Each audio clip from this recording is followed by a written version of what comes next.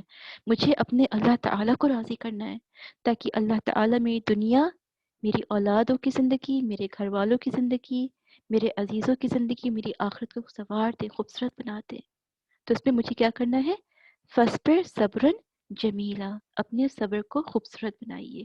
اور کیا سوچ کے کہ مجھے اللہ تعالیٰ جیسے دنیا میں اللہ تعالیٰ نے اس خوبصورت جنت کو بنایا ہے، ان پھولوں کو دیکھیے، ان آسمان کو دیکھیے، سوچیے کہ جنت کتنی خوبصورت ہوگی. تو میرا مقصد کہاں ہے؟ میرا مقصد اس جنت کو پانا ہے. اور اللہ تعالیٰ کس کو جنت دیں گے؟ صابرین کو. Patience with degree of اللہ تعالیٰ and calamities. اب بات آ رہی ہے کہ اللہ تعالیٰ کی قدر کے ساتھ صبر کرنا. یعنی میری تقدیر میں اللہ تعالیٰ نے کوئی بہت بڑا امتحان لکھا تھا، اور میں نے اپنے اس تقدیر کے امتحان پہ صبر کیا. اور میں نے جانا کہ اللہ تعالیٰ میں جتنا زیادہ خاموش رہوں گی، جتنا زیادہ آپ جو بھی میرے پر کر رہے ہیں، اللہ تعالیٰ میں آپ کی ہر حکم، ہر آپ جو بھی آپ کا فرمان ہے اللہ تعالیٰ، میں اس کے ساتھ راضی ہوں اللہ تعالیٰ. اور میں آپ سے ایک اف تک نہیں کہوں گی اللہ تعالیٰ، میں صبر کروں گی. اور جو مصیبت میرے پر آن پڑی ہے اللہ تعالیٰ، میں اس پہ خاموش ہو جاؤں گی اور میں اف تک نہیں کہوں گی اللہ تعالیٰ، کیونکہ مجھے آپ سے محبت ہے اور میں صبر کروں گی اللہ تعالیٰ. تو کیا ہوگا؟ اللہ تعالیٰ آپ کے صبر کو ضائع نہیں کریں گے. تو ہمیں اپنے آپ کو اس لیول پہ لانا ہے کہ جو بھی مصیبت میرے پر آ رہی ہے، میں جانتی ہوں، میں اس بات پہ میرا ایمان قائم ہے باذن اللہ کہ یا اللہ تعالیٰ میرے پر جو بھی مصیبت آج آ رہی ہے اس میں میرے لیے خیر ہے، اور بشرط خیر ہے اس میں انشاءاللہ تعالیٰ. تو میں نے اپنا یقین بنا لیا ہے کہ اللہ جو بھی مصیبت میرے پر آ رہی ہے یا آنے والی ہے، جو آ چکی ہے، میرے لیے اس میں لازم خیر ہے الحمدللہ. تو کیا آ گیا؟ صبر آ گیا، محبت آ گئی، چاہت آ گئی، اس مصیبت میں بھی ایک لذت آ گئی، یہ سوچ کے اللہ تعالیٰ میری یہ صبر ضائع نہیں ہوگا انشاءاللہ تعالیٰ. تو ہمیں بھی یہ چیز کرنی ہے. قدر، اللہ تعالیٰ کی قدر کے ساتھ صبر، اس کا کیا مطلب ہے؟ قدر کے ساتھ صبر، اس کا کیا مطلب ہے؟ اس کا مطلب یہ ہے کہ اکثر جب ہمارے پر کوئی مصیبت آن پڑتی ہے، ٹوٹ پڑتی ہے، ہم سوال شروع کر دیتے ہیں، یا اللہ میرے ہی ساتھ کیوں ہوا؟ یا اللہ تعالیٰ میرے ہی ساتھ کیوں ہونا تھا؟ اور لوگ کتنے خوش ہیں، ان کے اوپر کیوں نہیں آئی؟ یا ان کا کیوں نہیں امتحان ہوا؟ میرا ہی کیوں امتحان ہو رہا ہے؟ استغفر اللہ. یہ سوال کر لینا قدر سے ناشکراپن بظاہر کر دینا ہے. اور اکثر چاہے آپ بازبان کہیے نہ کہیے، واضح کیجیے نہ کیجیے، اکثر آپ کے دل اور دماغ میں یہ بات آ جاتی ہے. آپ کی نفس یا آپ کی وسوسے آپ کو یہ بات آپ کے دل میں ڈال دیتی ہے کہ یا اللہ تعالیٰ میرے ہی ساتھ کیوں ہو رہا ہے؟ فلاں دیکھو کتنے خوش ہیں، ان کا گھر کتنا خوشحال ہے، میرا گھر دیکھو کتنا جو ہے افسوس زدہ ہے، کتنی تنگی ہمارے یہاں ہے. آپ کیا جانیے کہ اللہ تعالیٰ نے آپ کی اس تنگی میں آپ کے لیے کتنا بڑا خیر لکھا ہے آگے. کیا پتہ آپ کی اس تنگی کی وجہ سے اللہ تعالیٰ آپ کو جنت کا جو بہترین مقام عطا فرما دیں.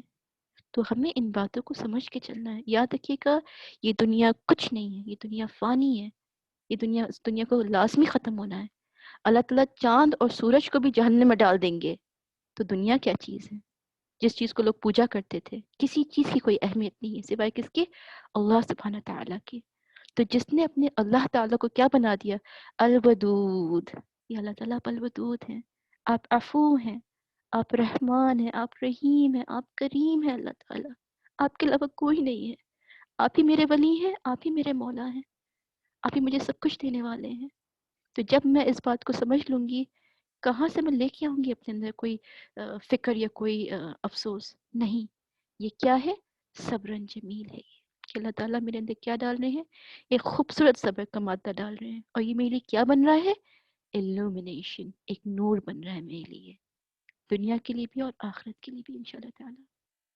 تو یہی بات ابن القیم رحم اللہ نے بتایا کہ 3 چیزوں میں صبر ضرور کیجیے گا. اللہ تعالیٰ کی عبادت میں جلد بازی نہ کریے، نماز پڑھنے میں جلد بازی نہ کریے، سجدے میں جلد بازی نہ کریے، اپنی تسبیح کو پڑھنے میں جلد بازی نہ کریے، اپنی نماز میں جلد بازی نہ کریے، اپنی نیکی میں، روزے میں یا عبادت میں یا صدقہ یا خیرات میں جلد بازی نہ کیجیے، گناہوں میں جلد بازی نہ کیجیے، اللہ تعالیٰ کی قدر کو قبول کیجیے، نہ اس میں جلد بازی نہ کیجیے، صبر کیجیے مگر جلد بازی نہ کیجیے.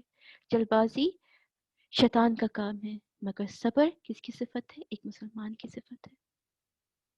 Regarding the first aspect of patience, it it is to have perseverance in fulfilling the obligations of Islam, such as prayers, giving charity, and fasting.